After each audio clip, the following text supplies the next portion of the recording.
And he said, well, that's who I am. I said, well, I never called you that. I used to call you Scotty, like my mother called you. I never called you daddy. And so in that moment, when I said that to him, I says, can I call you daddy? He says, well, that's what I am. And I said, I never called you daddy. So that's why I felt awkward. And if you will let me, and he was like, of course you can call me daddy. So I said, well, daddy, whatever I said. I said, every time I used to come to you throughout the years, now he's almost 90, and here I am, like what, in my 50s. And I said to him, I said, every time I would come to you to reach out to you to try and develop a relationship with you, you always treated me like I was a pain in your ass. I You want to be can use nice. it. Then You he can use said, it. There's you I can can use say it. it. Yes, you I told him, can. I said, you always treated me like that. And I did not like being treated like I was a pain in your ass. And he laughed. And I said, it's not funny. I just stopped him just like that. I said, it's not funny. I'm not laughing. And he looked at me and he realized that I was deadly serious. Yeah.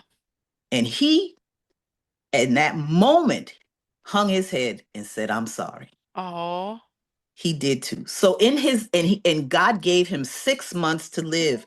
And I Jesus. moved in, and you were over there. You visited us over there too. I moved in and I was able to have 6 beautiful months with him.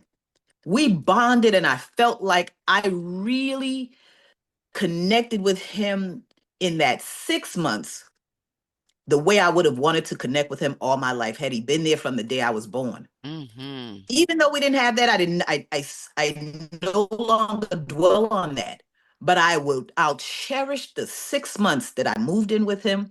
I was hit there for him. And we had sometimes, we just had some Y'all did. major bonding moments, some major times. He Y'all was have like, fun. he would sit in the mirror, he would sit in the window, and he would be excited when I come home. He'd Yep. smile, and girl, that thing would just grip my heart to see him happy and light up when I would come home. And oh my God. And I felt like his princess because I used to say that when I was growing up, that I should have been my daddy's princess. Not, I used to say that when I was a young girl, right? And I got a story about that being known as the Gullah Princess. That's my brand now. But I got a story, a real deep story I'll share at some other time. But I always often said I should have been my daddy's princess. And so it was in that 6 months that I tell you what, we made up for lost time.